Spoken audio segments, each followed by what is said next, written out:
What up, everyone? I'm Rich Mays Lopez. And I'm Brendan Dunn from Soul Collector. I'm Matt Welty, editor of Complex Sneakers. And this, of course, is Full Size Run Show. Unlike last week where all three of us were just going in rambling about some sneakers, we do have a guest this time around, a legend no other than Mr. Kareem Biggs Burke in the building. Thank you for joining us today. Thanks for having me, fellas. We got a lot to talk Appreciate it. about. Can't leave you out. Yeah. So obviously there's a lot of history here that probably even led to us even having this show. But before we get into the history, I want to talk about currently Kareem Biggs Burke, especially for the younger kids out there that don't necessarily know, although they should, the Roc-A-Fella history. Who is Kareem Biggs Burke? You want me to say that? Yeah. I thought y'all would give me a great intro, man. I mean, I could if you want. I can We'll recite some allow liner you notes. to reintroduce yourself. Yeah. Oh, wow. Okay. This guy's been on point the whole time. Go ahead. Yeah. But Biggs, co-founder of the Roc. I mean, that's, to put it simply, I'm one of the trifectas that kind of built the whole empire. The younger contingent that is watching this probably know you most, unfortunately, not because they were whack, but because they should know your real background from the Air Force One and the clothing line that you're doing. So let's touch on the Air Force One a little bit. How did the Roc-A-Fella, I know how the original was, Friends and Family, but how did this retail component come out? Well, they reached back out because of the 35th anniversary, so they wanted to do something special, and they wanted to have 5 collaborators come together to do, a worldwide launch. And Virgil, Travis Scott, Acronym, and Don C. and myself, we put together a nice campaign to reintroduce the Roc-A-Fella Air Force One with a few upgrades with the leather. Did you ever think that sneaker would come back for retail? No, actually. It wasn't even a thought in my mind, but after speaking to Nike and them telling me about how it went on a secondary market for nearly $20,000 and it was one of the most coveted sneakers, I mean, I was shocked. I didn't know that it had reached those amounts and that it was something that people wanted all over the world. So I was happy to be a part of it, especially be the face of the campaign. Going back to Reasonable Doubt, right? At the time, when you look at the landscape of artists who were coming out at that time, especially from New York, they were all representing like the grimier side of New York. Timberlands, baggy jeans, even Biggie at the time with Ready to Die, Nas, Wu-Tang, Das EFX, Black Sheep, they were all like timmed up baggy jeans. But then when you guys dropped Reasonable Doubt, it was suits, hats, like looking like really sharp. Yeah, we did that on, it's funny, it was this boutique, Take 6. It's closed now on 2nd Avenue, and you had to go there by appointment only. So we were just trying to push the envelope and do something a little different. Even down to the sneakers, it was kind of different with you guys, right? I remember you saying like that's one of the reasons that Jay stood out to you was because he was wearing Uptowns despite being a Brooklyn Yeah, cat. so not to me. It was actually when him and Dame met. They looked at it, they noticed that both of them were wearing Uptown. So that's what Dame made him feel comfortable saying, oh, this guy must be cool because he had on Uptowns and he was from Brooklyn. So that was the, the thing with that. Nowadays, the social media influencers on Instagram, on Twitter, Snapchat, and so on and so forth. But do you agree that on the block, the drug dealers back then were the original influencers in style and culture? And not necessarily be drug dealers, but whoever was on the block just hanging out. I mean, a lot of fashion came from those inner city neighborhoods. Yeah. And I think it's still exploding that way, just that there's another platform to show it on now. A lot of the culture, a lot of the fashion, a lot of the ideas, people took a lot of chances, and there weren't any social media.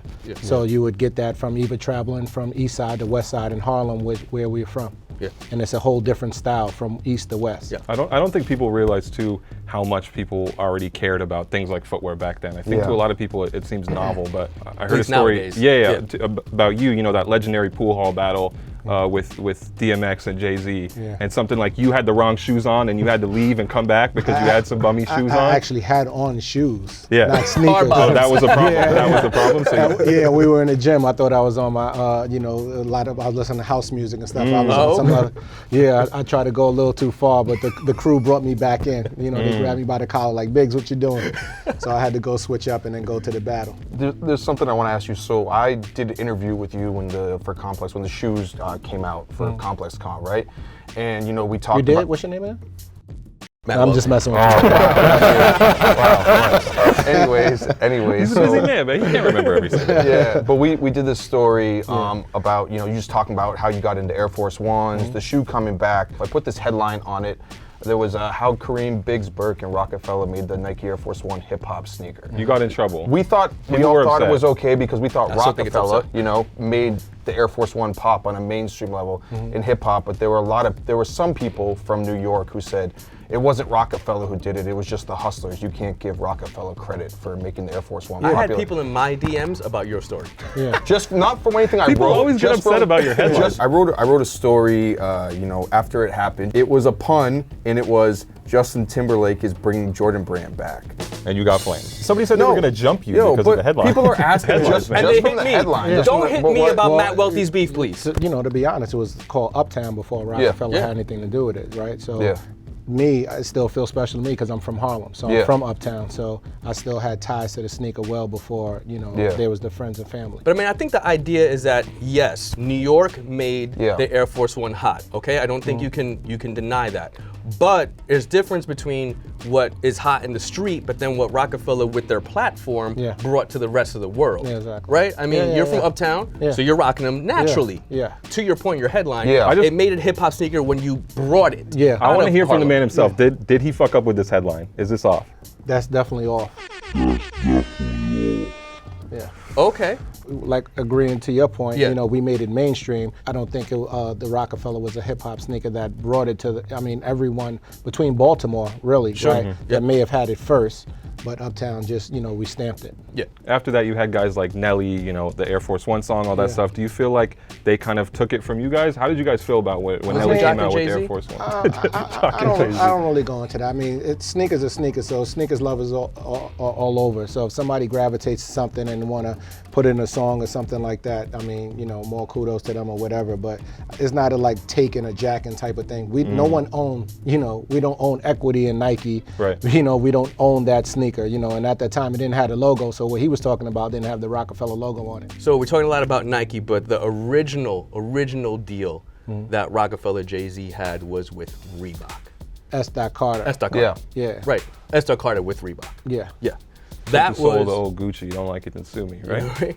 That was a revolutionary deal, changed the game. Talk to us a little bit about how that even came about. Actually, I believe that was with Steve Stout had put that together. But for that, there were no non-athletes with their own shoe. So Jay was able to break the mold, and and the numbers spoke for itself, right? So with him coming out selling, I don't know what it was, 10, 20, 30,000 the first day. Yeah. It was something that made it sneaker companies a little more comfortable to do these deals with non-athletes because they started to see that they weren't the only ones that were pushing the culture, right? So now, music is something that speaks universal, just like how fashion does. A lot of times we named a lot of brands, but everything we talked about was quality, and I think that's why people bought into Roc-A-Fella. Did this feel bigger than like an album drop for you when this happened, or was it like on par with that? I wouldn't say bigger than an album drop, but it definitely felt big. And everything that we do, we try to break the mold and be innovators at what we do, so we can open doors for other people to kind of bust through. Now, today's artists are viewed completely differently than what you're talking about back then, where Jay, Steve Stout, Reebok, S. Carter kind of paved the way, like you said.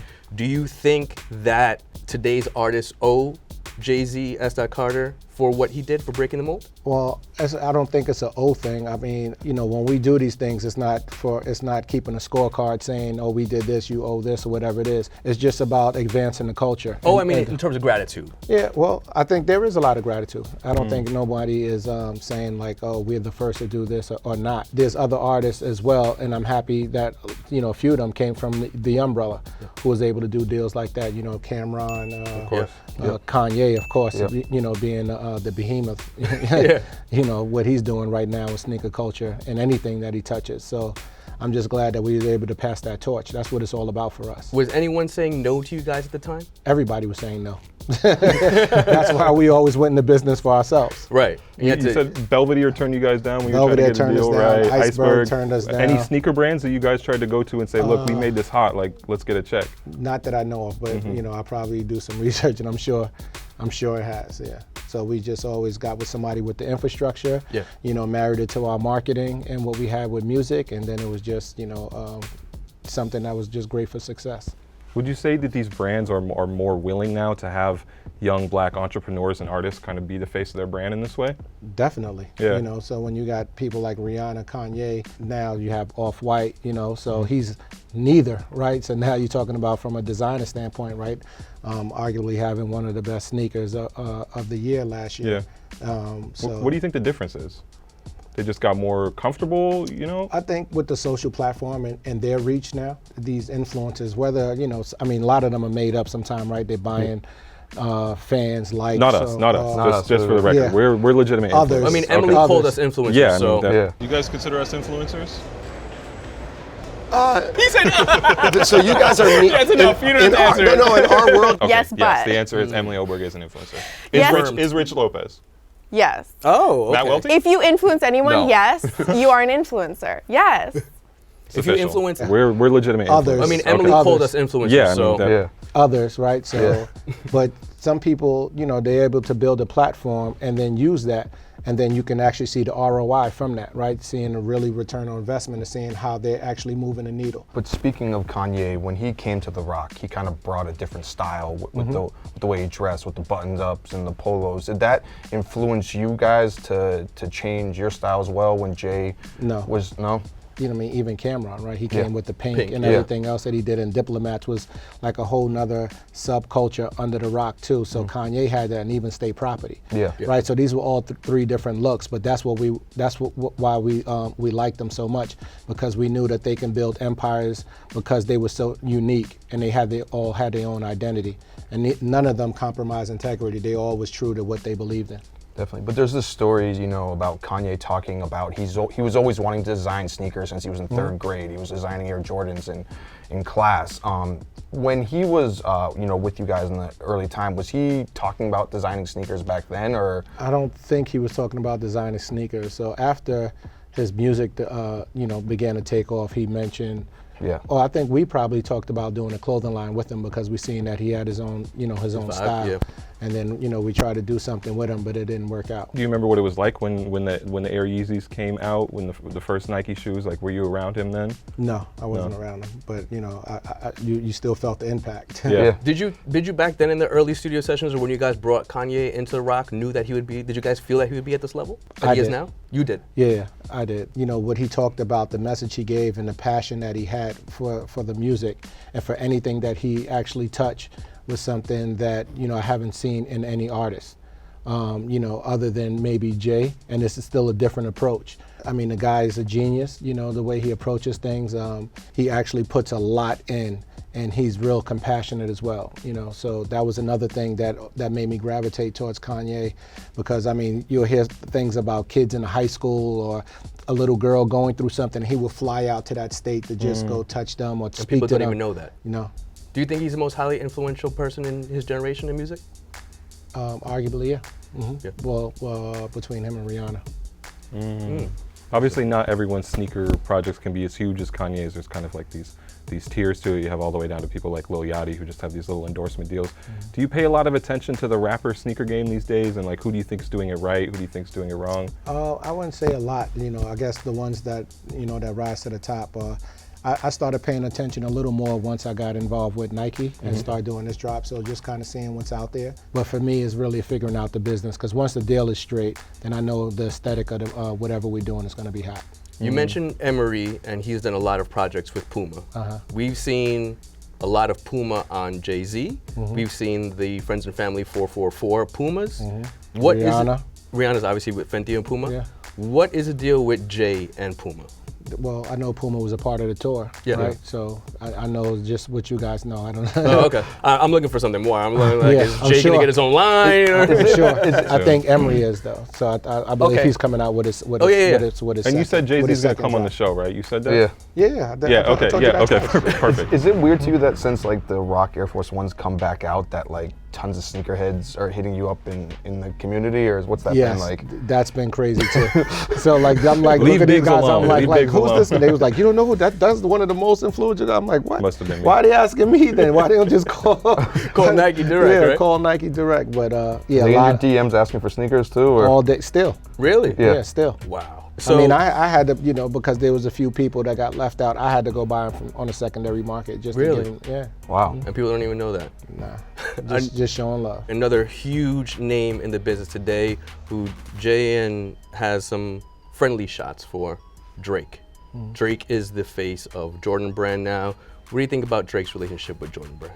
I didn't know anything about the. Okay, so Drake is, Drake, obviously. Have you heard of this guy Drake? He's the face of Jordan Brand. That's great. But the biggest thing that we heard, and this goes back to Kanye, is that he's leaving Jordan Brand for Adidas. Yeah. Back in the day, Adidas versus Nike, or this idea that you had to be on one or the other, I don't think that existed back in the day. I think back in the day, everyone just wanted to look fresh, and if the sneaker was fresh, you fucking rocked it. Yeah. Didn't matter what the brand was. Exactly. But now there's these brand wars, and Drake leaving Jordan to Adidas is a big deal in the sneaker scene. So it happened, or It's a rumor that it might happen. It might happen. It might happen. It might happen. What do you think about this brand sneaker wars that are going nowadays? To me, it's just still whatever's hot. I don't look at it as a brand war. Obviously, the companies are, because Adidas went up last year, 82% the first quarter. Yeah. So everybody, I'm sure at Nike, felt the pressure and was like, "Look, we got to do something." But I think they did. That's why they signed you, right? Brought the feeling back. Yeah, it was nice to crash the app twice in one day, right? A wave is a wave, but if you don't got good product, then nothing else matters. So I think both, everybody has good product right now. Yeah. So I think for me, it's like back in the days, whatever is hot, you just kind of buy. Can I get your 2 cents on this? Justin Timberlake being a spokesperson, sort of for Jordan. Is that hot? I mean, we've been arguing about this. I don't get this. I mean, the sneaker's dope. I like that they put the check on it. But I mean, I think it's dope when you tie an album to an activation and then you make whatever you're doing a lot bigger. Yeah. So I think it was actually good for Justin to do something with Jordan, because now you can do activations in each market. Yeah. And it also helps, as a marketing guy. You're saying I'm wrong. And a music guy. He hates it so much. I'm looking at it from He's looking at it from an ROI perspective. Yes, You're just exactly. upset about the culture vulturism. I mean, I just don't. And the other thing, like I said, how does Justin Timberlake have this peachy relationship seemingly with Jordan Brand, and we're hearing all this stuff about Drake's not feeling great about his Jordan Brand deal. How do you let Drake slip? Like, Drake is so hugely important. Like, he should be the guy, and you're focusing all. I'm hearing about entertainment marketing doesn't know how to handle him, and maybe he feels like Assad Khaled has a better deal than he does. Like, what's the deal with that? How are you not paying more attention to Drake? Let me ask you a question. Why do you think that Drake needs to be? Because a lot of people are big in music,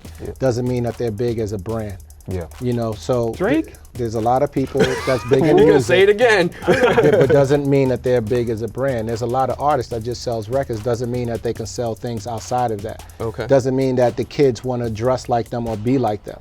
There's certain few. So you think about the people who never really had that much success, relatively speaking, Pharrell, who actually moves the needle when he was touching clothes and sneakers and doing things like that. Kanye. You're talking to the biggest Pharrell stan right here. So Yeah. it's like, Looking at him. yes, perfect. Yeah, so there's people. I made my point. There's people who do that, right? And Jay, but there's other guys who sold much more than them. But if you put a sneaker on them, doesn't mean that they were going to sell doesn't. sneakers or clothes. How do you deal with corporate America and not feel like they're being like culture vultures to your shit to make sure it's authentic? Well, for me, I make sure I'm on every part of the marketing and anything like that. I touch everything, and I make sure that's in the contract ahead of time. To make sure no one's fucking up. But the only deal that I've done with corporate America, other than everything else that I own 100%, is the Nike deal.